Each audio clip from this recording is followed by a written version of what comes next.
Hi crafters, Sue Wilson back again to show you another card for today.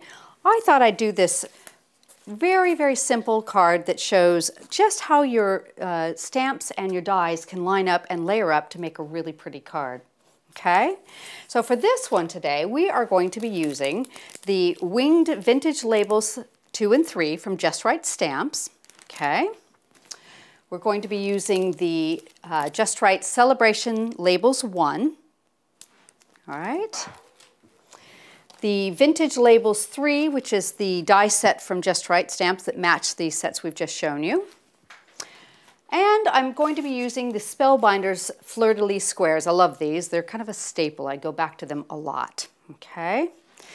So to start out, we're going to do just a bit of stamping, all right? And I've already done a couple little sides here. Let me move this to show you.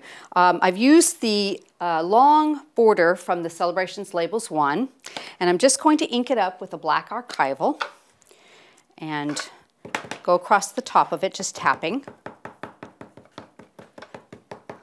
And that's good and inked. And then I'm going to turn this, and I like to stamp my clear stamps with a little bit of U-mount underneath me. It just gives me a little bit of I can press into it a little bit more, in other words. So I'm going to have to lean over this a little bit. Sorry about that. Just kind of line it up, and they're going to cross in all the corners, and I'm going to go across and push. Just work my thumb across there and back, and that should be good. All right. I'm going to turn it, and I'm going to re-ink my stamp now with the black archival. This is my favorite stamping ink, I have to admit. The black is really nice and crisp. And we're going to do the last side here, and it's going to match all four sides all the way around. That looks pretty good. Give that a push. Now, I'm going to show you a little top tip. You know, one of those cheats that we kind of all do? Sometimes if you stamp and it doesn't come out all the way, you think, oh, that's ruined, I have to throw that in the rubbish bin. But no, you don't want to do that. What I do is I'll use a pencil, not a pen, but a pencil. And I noticed there was a little spot right over here where it didn't come out really well, and I'll just go back and darken that in. The pencil doesn't show, whereas a pen would. So it's really easy. Just keep a nice sharp point on it and just go along, and you can fill in any little areas. And you can make it perfect. You don't waste your cardstock, okay? So now I've got my base done, so I'll go ahead and tape this into place. And I've already done a card back here. I'm gonna mat it in black, have that kind of dramatic, it's kind of a, oh, I don't know, like a gingery rust color, and the black, kind of pretty. Maybe a little bit more on the masculine side, but you know, you can change the colors to suit whatever occasion or recipient. So it's your choice. I'm going to pop that on there. Just get that nice and centered. There we go. Set that aside. Next, I'm going to work onto my background. Oh, and I forgot to show you, we are going to be using my A4 embossing folder basket weave. I completely missed that. So I'm going to just take this one, and I'm going to do a little piece here. See, even though it's an A4 size, you can do smaller pieces, which is really nice. You don't have to worry about it. Or you could do a large size and then cut it down to suit. Now, because this is like a geometric type pattern, you want it to be straight. So I definitely am going to tape it into place because I don't want it to move and have my pattern be offset. I'll just put a little tape there. That should be plenty. And then bring my boards over here for my sandwich. I've got my base plate, my folder with my card, and I'm going to add just a tiny little shim in the middle, and then put my raspberry plate on top. And we're going to run it through the machine, get a real pretty emboss on that. This is one of my favorites. I have to say I use this basket weave a lot. There we go. Take my pieces off and carefully pop this out of the folder. Ooh, get a hold of it. And you want to just peel that tape up. Be very gentle taking it off the edge. You don't want to rip it. And it's actually been embossed into the pattern there, so it's a little bit firmer. Another little tip is if you have a little bit of residue from the tape, and I do get that periodically, is you just want to use like a pencil eraser or rubber on there to take that away. It just wipes right off. So I'm going to go ahead and tape this onto the backing piece that I've got. So a little bit of double-sided tape, and all the way around, make sure it's good and secure. Okay, and I've got a piece, oops, got a little piece here with my mounting foam already on it. So we'll go ahead and layer this up. So I've got this one coming on next. I like to have dimension in my cards. It really does add a little bit of extra element to the card, I think, rather than just having it be completely flat. So I use mounting foam a lot. And we're going to pop that right in the center. So it shows the border that we've just stamped, and it really kind of, you know, accentuates that. So next we're going to do a little bit of cutting. Let's work our layers upward. I'm going to be using the fleur-de-lis squares next. Let me get those out of here. And some black card. And I'm going to try and put two together because I'm going to use a larger one in the back and then a smaller one up there a little bit later. So let's just do it all at once. So I've got my cutting plate, and I'm just going to go ahead and tape it into place. Let me get organized here. Oop, there we go. So I've got my large one, and I'm going to put a little bit of wax paper. Now the wax paper helps the die release, and I have to say, whoever thought of this is genius because it does help everything pop out of the die easily. There it is. Crafting in my usual style, things everywhere. So I'm just going to center this on here, and because the wax paper, the tape won't stick to that, I'm going to actually tape it to the board. And we are going to use this smaller die. So I'm going to go ahead and tape that right in the center there and try and catch it from die to die. And I think I'll even do both sides just to make sure it stays there. And we'll pop that through. And I tell you what, I've got a little bit more of, a little bit more cutting. So I tell you what we're going to do. Let's do our sentiment while we're there because we've got room. And we're going to be using the smallest one of the Vintage Labels 3 there. So we'll pop that into place. And I've just got a little sentiment on here that says, sending wishes your way. You can use, you know, this is a great card for any kind of purpose at all, so you could change the sentiment to suit. So we're going to run that through. And with the double frame there, you might have to turn it and run it through again. We'll just see how we do. Sometimes with two dies together, it does take a little bit more. Sometimes it doesn't. It just depends. So this one looks like it's probably cut just fine, yeah. And then let's see how we did with this one here.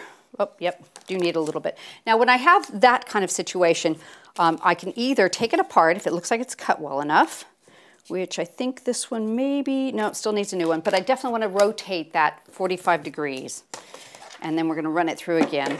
And that just allows the grand caliber to hit different spots on the die.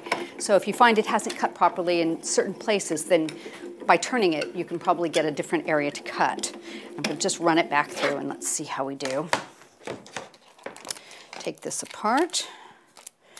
And let's just start taking it, untaping it, see what it looks like. So I've got little bits of removable tape. And remember, I said you can use these again and again. So I just leave them on the side of my table there. So that looks like it's probably cut well. Yeah, I think we're good here. So let me put that one back, move some things out of my way here. Now I've got the wax paper piece. We're just going to take that off, and you can use that for other things if you like. And just use a little pokey tool to take out my little fall-away bits. And sometimes if you look at these really good, there's all sorts of fun things you can do with them too. So you just never know. Before you drop them in your rubbish bin, you might want to take a good look at them.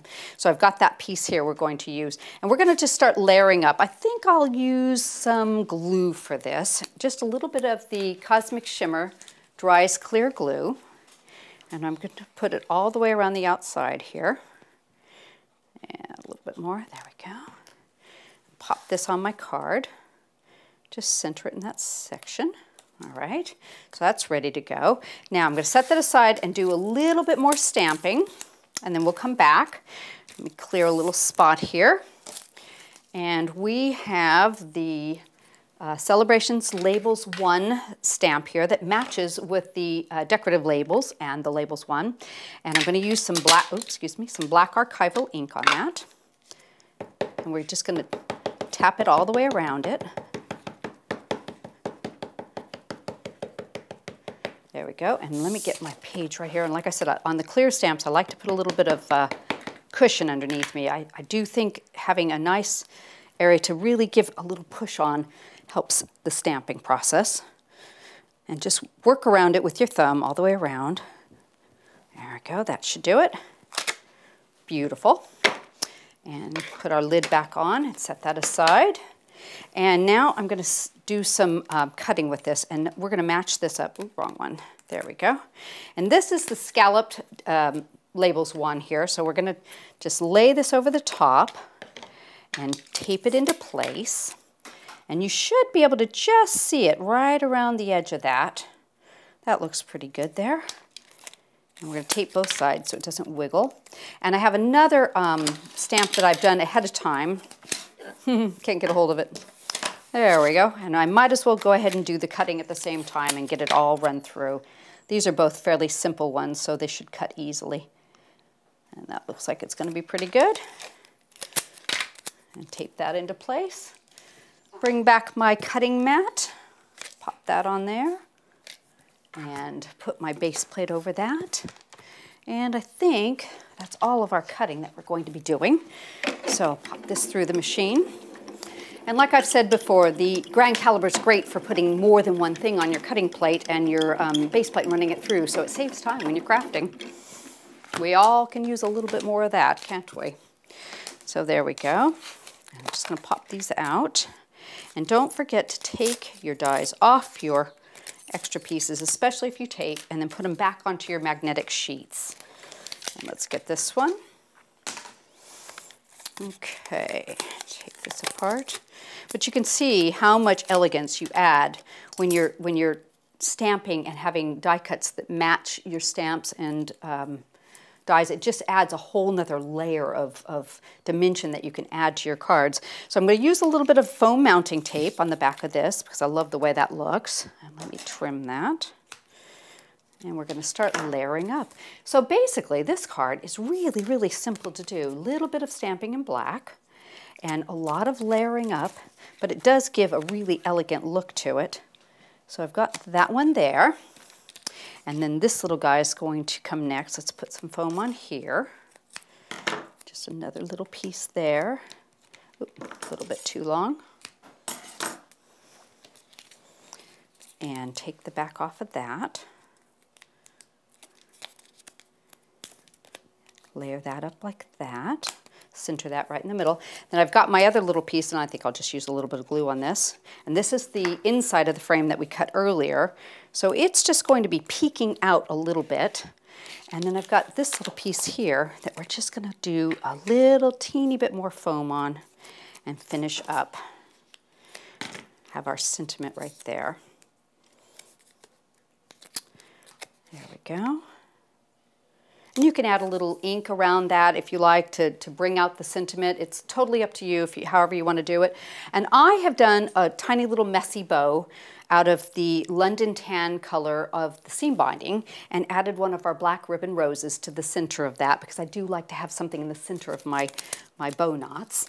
And then we're just going to put that on and kind of finish off the card like that. A little extra girly touch to the side. So there you have it. Very, very simple, easy card to finish and do with a little bit of stamping and your just right stamps and your Spellbinder dies. I hope you join me soon again. Thank you. Bye.